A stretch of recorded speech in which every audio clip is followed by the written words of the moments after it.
Hello guys, आप सभी का बहुत बहुत स्वागत है आप ही के अपने इस चैनल बीआर उदय क्लासेस 11th और 12th साइंस पे। और दोस्तों, आज के इस वीडियो के अंदर हम लोग क्लास 12th इंग्लिश के 30 इंपॉर्टेंट ऑब्जेक्टिव क्वेश्चन को देखने वाले हैं। दोस्तों, ये क्वेश्चन इंपॉर्टेंट इसलिए है क्योंकि इन सभी क्वेश्चन को बार बार करके आपके एग्जाम में रिपीट करके दिया जाता है, तो ये क्वेश्चन बहुत ही ज़्यादा इंपॉर्टेंट हो जाते हैं। एक और बात कि जितने भी क्वेश्चन है सभी क्वेश्चन को मैं हिंदी अर्थ के साथ एक्सप्लेन करूंगा, तो आपको समझने में या फिर इस क्वेश्चन को याद करने में किसी प्रकार का कोई भी दिक्कत नहीं होगा। तो वीडियो को बस आप लोग शुरू से लेकर के एंड तक देखिए। हम लोग आज की इस वीडियो की शुरुआत करते हैं, ठीक है।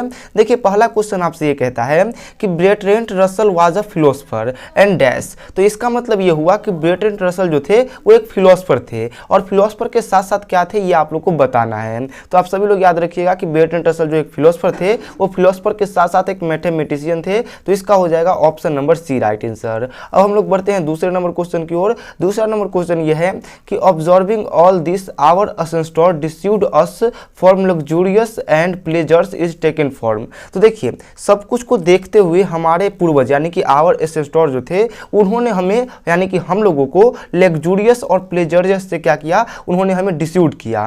तो ये जो डिस्यूड किया, ये जो लाइन है, ये लाइन कहाँ से लिया गया है? तो आप सभी लोग याद रखिएगा कि ये जो पूरा का पूरा लाइन है, ये लाइन कहाँ से टेकन फॉर्म है यानी कि कहाँ से लिया गया है? तो ये इंडियन सिविलाइजेशन एंड कल्चर नाम के चैप्टर से लिया गया है, जो कि आप लोग का चैप्टर 1 है। तो इसका क्या हो जाएगा दूसरा का option number C right answer. अगला क्वेश्चन देखिए, आपसे ये कहता है कि I am thankful to west for many a things I have learn from western literature is taken form. तो देखिए, इस लाइन में कहा यह गया है कि मैं जो हूँ धन्यवाद देता हूँ वेस्ट को यानी कि पश्चिम को, क्योंकि मैंने पश्चिमी सभ्यता यानी कि पश्चिमी लिटरेचर जो है उससे बहुत कुछ सीखा है। तो ये जो लाइन है, ये लाइन कहाँ से लिया गया है? तो आप सभी लोग याद रखिएगा कि ये लाइन जो है वो अगेन से इंडियन सिविलाइजेशन एंड कल्चर से लिया गया है। तो इसका हो जाएगा option number A right answer. आप सभी लोग याद रखिएगा।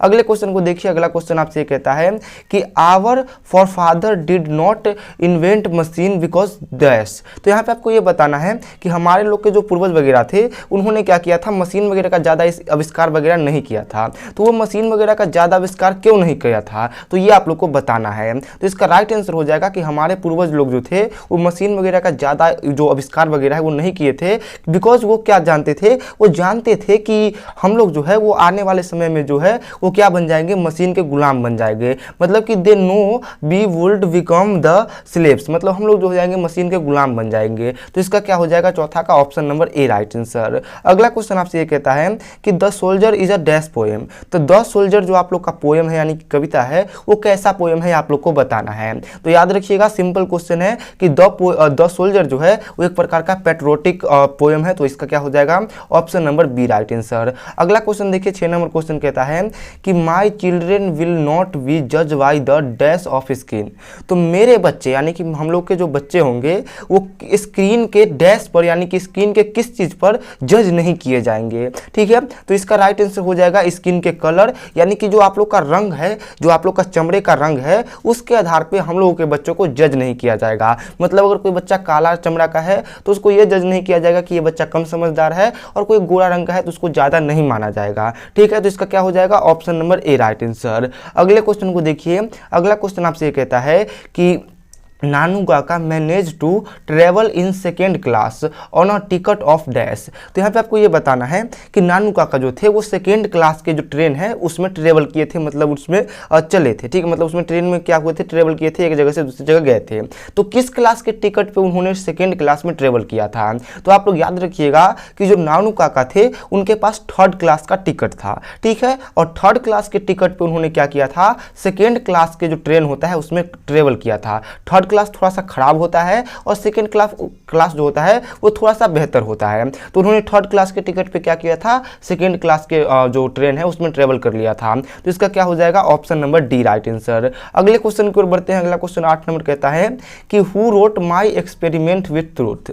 तो सत्य के साथ मेरा प्रयोग, ये एक पुस्तक का नाम है, और यहाँ पे आपको ये बताना है कि माई एक्सपेरिमेंट विथ ट्रूथ जो नाम का जो पुस्तक है वो उसको किसने लिखा है। तो इसका राइट आंसर आप लोग सिंपल से याद रखिएगा कि गांधी गांधी जी ने लिखा है, क्या लिखा है, तो माई एक्सपेरिमेंट विथ ट्रूथ। अगला क्वेश्चन आपसे ये कहता है कि वेयर वाज एटिक सिविलाइजेशन, तो एटिक सिविलाइजेशन जो था वो कहाँ पे था, ये आप लोग को बताना है। तो एटिक सिविलाइजेशन जो था वो आप लोग याद रखिएगा ग्रीक में था, तो इसका क्या हो जाएगा, option number A right answer. ठीक है, अगले क्वेश्चन को देखिए, अगला क्वेश्चन बहुत ही इजी क्वेश्चन है। क्वेश्चन ये कहता है कि Sebi was a dash year old boy, तो यहाँ पे आपको ये बताना है कि सेबी जो था वो कितने साल का था। ठीक है, तो सेबी का एज आप लोग को बताना है। तो आप लोग याद रखिएगा कि सेबी नाम का एक जापानी लड़का था और ये जो जैपनीज बॉय था ये 12 साल का था। कितने साल का था, 12 साल का, तो इसका हो जाएगा option number C right answer. अगला क्वेश्चन आपसे ये कहता है कि Sebi was a personally interested in dash, तो सेबी का जो इंटरेस्ट यानी कि उसका जो जिज्ञासा था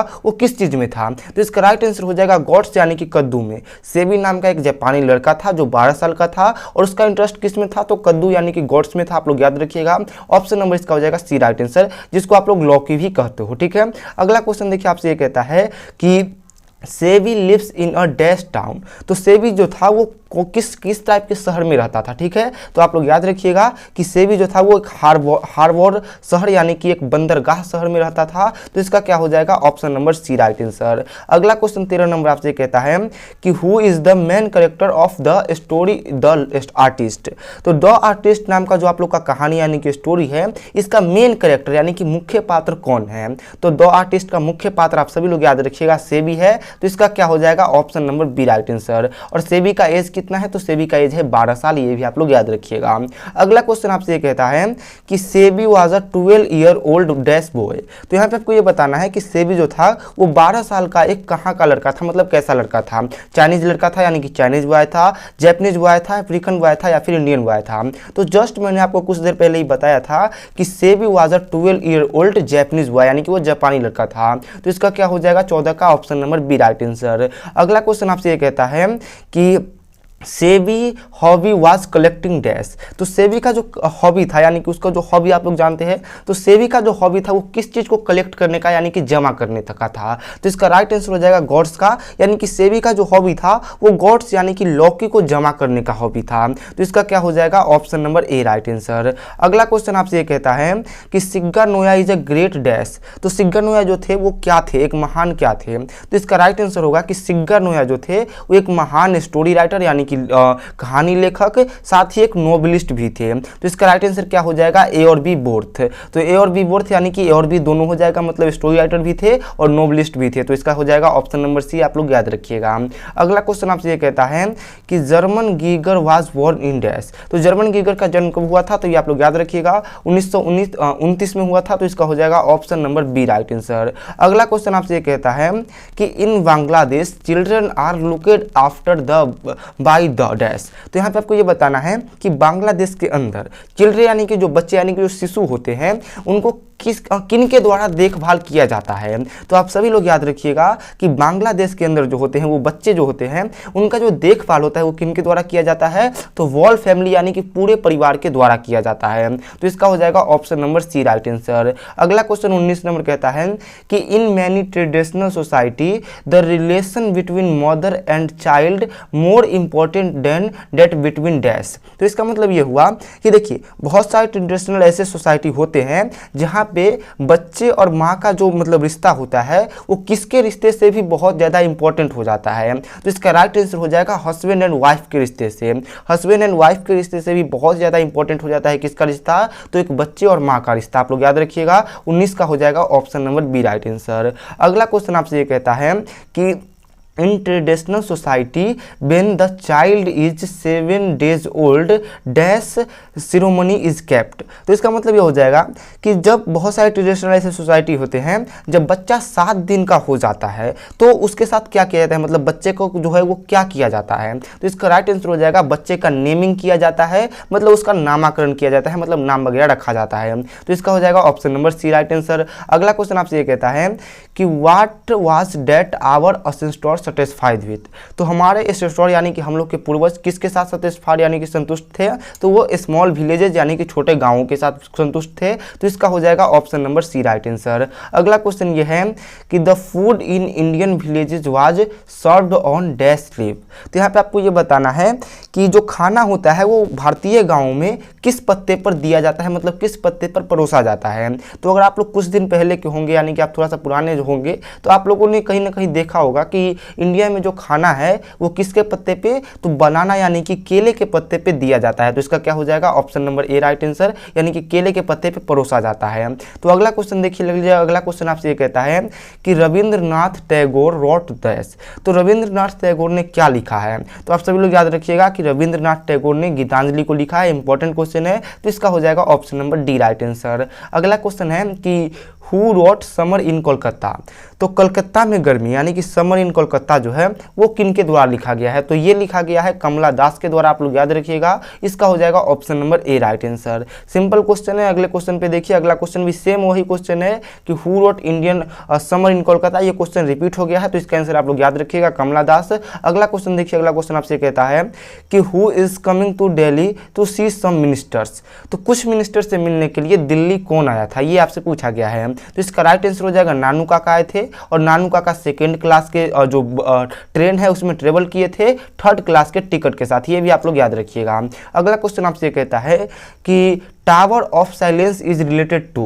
तो टावर ऑफ साइलेंस जो है वो किससे रिलेटेड है, तो देखिए हिंदू से रिलेटेड नहीं होता है, वो होता है पारसी से रिलेटेड। आप लोग याद रखिएगा, टावर ऑफ साइलेंस जो होता है वो किससे रिलेटेड होता है, तो पारसी से रिलेटेड होता है। तो इसका हो जाएगा option number B right answer. अगले क्वेश्चन को देखिए, 28 नंबर क्वेश्चन है कि Martin Luther King junior was a dash. तो मार्टिन लूथर किंग जो थे वो क्या थे, तो देखिए अमेरिका में जो ब्लैक लोग रहते हैं उसको नेग्रो कहा जाता है, और मार्टिन लूथर किंग जो थे वो अमेरिकन ब्लैक थे, तो इसलिए वो क्या थे, एक नेग्रो थे। आप लोग याद रखिएगा, ऑप्शन नंबर ए इसका राइट आंसर होगा।